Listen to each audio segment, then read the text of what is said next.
Assalamualaikum warahmatullahi wabarakatuh. Halo teman-teman, apa kabar semua? Semoga selalu sehat dan baik-baik saja ya. Pada kesempatan kali ini, saya Muhammad Nova Ramadana dari kelas 12 IPA 2 akan membahas materi bab 3 tentang pengaruh kemajuan ilmu pengetahuan teknologi terhadap Negara Kesatuan Republik Indonesia. Dampak positif kemajuan ilmu pengetahuan teknologi bagi kehidupan bermasyarakat, berbangsa, dan bernegara memiliki 4 aspek. Yang pertama dari aspek politik, yang kedua aspek ekonomi, yang ketiga aspek sosial budaya, dan yang terakhir aspek hukum, pertahanan, dan keamanan. Dampak positif dalam aspek politik. Yang pertama, keterbukaan. Dengan adanya keterbukaan, dimungkinkan akan dapat mencegah praktik korupsi, kolusi, dan nepotisme, sehingga dapat dicapai pemerintahan yang bersih dan berwibawa. Yang kedua, kebebasan. Dengan adanya kebebasan dalam arti kebebasan yang bertanggung jawab, maka setiap orang dapat meningkatkan kualitas dirinya dengan kreativitas dalam kehidupannya, tentu saja dalam hal-hal positif. Yang ketiga, pemerintahan yang demokratis. Dengan adanya pemerintahan yang demokratis, sangat-sangat dimungkinkan akan meningkatkannya kualitas dan kuantitas partisipasi politik rakyat dalam penentuan kebijakan politik oleh pemerintah. Selanjutnya, dampak positif dalam aspek ekonomi. Pertama, makin meningkatnya investasi asing atau penanaman modal asing di negara kita. Kedua, makin terbukanya pasar internasional bagi hasil produksi dalam negeri. Ketiga, mendorong para penguasa untuk meningkatkan efisiensi dan menghilangkan biaya tinggi. Keempat, meningkatkan kesempatan kerja dan devisa negara. Kelima, meningkatkan kemakmuran masyarakat. Keenam, menyediakan dana tambahan untuk pembangunan ekonomi. Selanjutnya, dampak positif dalam aspek sosial budaya, yaitu munculnya dan makin canggihnya alat-alat komunikasi.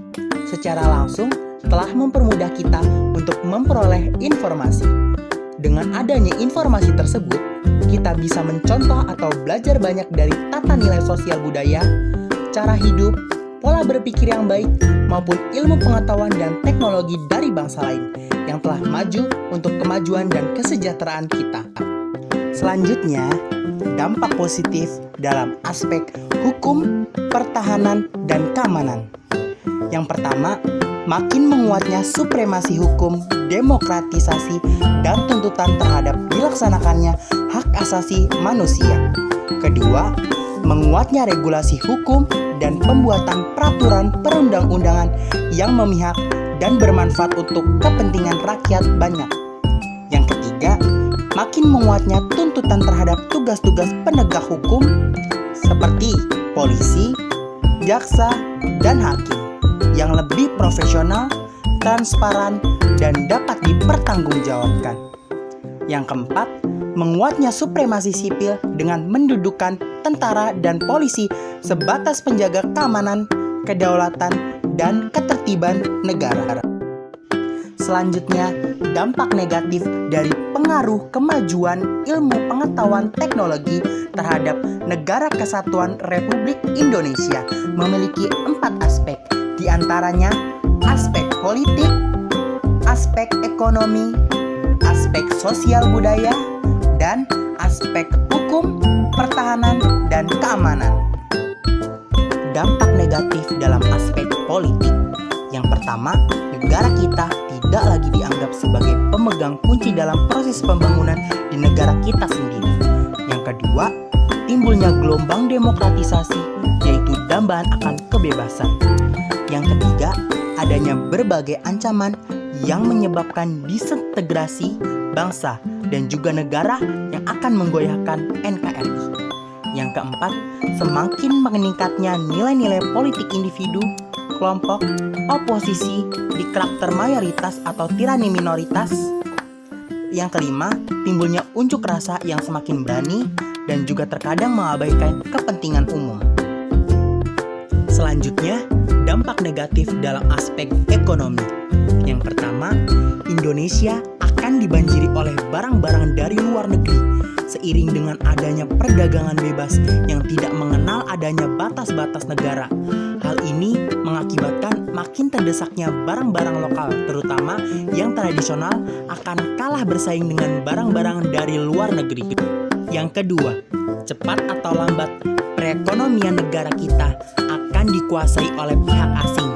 Seiring dengan makin mudahnya orang asing menanamkan modalnya di Indonesia, yang pada akhirnya mereka dapat mendikte atau menekan pemerintahan atau bangsa kita. Dengan demikian, bangsa kita akan dijajah secara ekonomi oleh negara investor. Yang ketiga, pemerintah hanya sebagai regulator pengaturan ekonomi yang mekanismenya akan ditentukan oleh pasar. Yang keempat, akan timbulnya kesenjangan sosial yang tajam sebagai akibat dari adanya persaingan bebas. Persaingan bebas tersebut akan menimbulkan adanya pelaku ekonomi yang kalah dan yang menang. Yang menang akan dengan leluasa memonopoli pasar, sedangkan yang kalah akan menjadi penonton yang senantiasa tertindas. Selanjutnya, dampak negatif dalam aspek sosial budaya. Konsumtif. Munculnya gaya hidup konsumtif dan selalu mengonsumsi barang-barang dari luar negeri. Selanjutnya, hedonisme. Munculnya sifat hedonisme, yaitu kenikmatan pribadi, dianggap sebagai suatu nilai hidup tertinggi. Hal ini membuat manusia suka menekan diri untuk mencapai kepuasan dan kenikmatan pribadinya tersebut, meskipun harus melanggar norma-norma yang berlaku di masyarakat, seperti mabuk-mabukan, pergaulan bebas, foya-foya, dan sebagainya. Selanjutnya, adanya sikap individualisme, yaitu sikap selalu mementingkan diri sendiri serta memandang orang lain itu tidak ada dan tidak bermakna. Sikap seperti ini dapat menimbulkan ketidakpedulian terhadap orang lain. Misalnya sikap selalu menghardik pengemis, pengamen, dan sebagainya. Selanjutnya, bisa mengakibatkan kesenjangan sosial yang semakin tajam antara yang kaya dan yang miskin. Selanjutnya, westernisasi. Munculnya gejala westernisasi, yaitu gaya hidup yang selalu berorientasi kepada budaya barat tanpa diseleksi terlebih dahulu, seperti meniru model pakaian yang bisa dipakai orang-orang barat yang sebenarnya bertentangan dengan nilai-nilai dan norma yang berlaku. Misalnya, memakai rok mini, lelaki memakai anting-anting, dan sebagainya. Selanjutnya, makin memudarnya semangat gotong royong, solidaritas, kepedulian, dan kesetiakawanan sosial. Selanjutnya, dampak negatif dalam aspek hukum, pertahanan, dan keamanan. Yang pertama, anarkisme. Kedua, hacker. Ketiga, pelanggaran batas wilayah.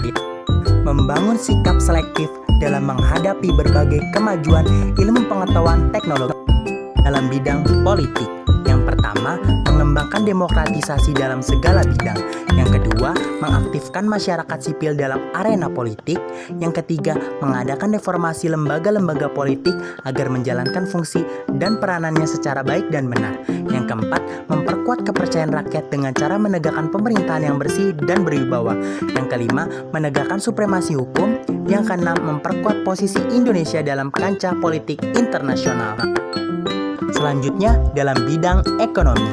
Yang pertama, sistem ekonomi dikembangkan untuk memperkuat produksi domestik untuk pasar dalam negeri sehingga memperkuat perekonomian rakyat. Yang kedua, pertanian dijadikan prioritas utama karena mayoritas penduduk Indonesia bermata pencaharian sebagai petani. Yang ketiga, industri-industri haruslah menggunakan bahan baku dari dalam negeri sehingga tidak tergantung impor dari luar negeri. Keempat, diadakan perekonomian yang berorientasi pada kesejahteraan rakyat. Artinya, segala sesuatu yang memuasai hajat hidup orang banyak haruslah bersifat murah dan terjangkau. Kelima, tidak bergantung pada badan-badan multilateral seperti pada IMF, Bank Dunia, dan WTO. Yang keenam, mempererat kerjasama dengan sesama negara berkembang untuk bersama-sama menghadapi kepentingan negara-negara maju. Dan yang terakhir, dalam bidang sosial budaya. Yang pertama, terbuka terhadap inovasi dan perubahan. Yang kedua, berorientasi pada masa depan daripada masa lampau. Yang ketiga, dapat memanfaatkan kegunaan iptek. Yang keempat, menghargai pekerjaan sesuai dengan prestasi. Yang kelima, menggunakan potensi lingkungan secara tepat untuk pembangunan berkelanjutan. Yang keenam, menghargai dan menghormati hak asasi manusia. Cukup sekian dari saya, kurang lebihnya mohon maaf. Thank you for watching. Wassalamualaikum warahmatullahi wabarakatuh.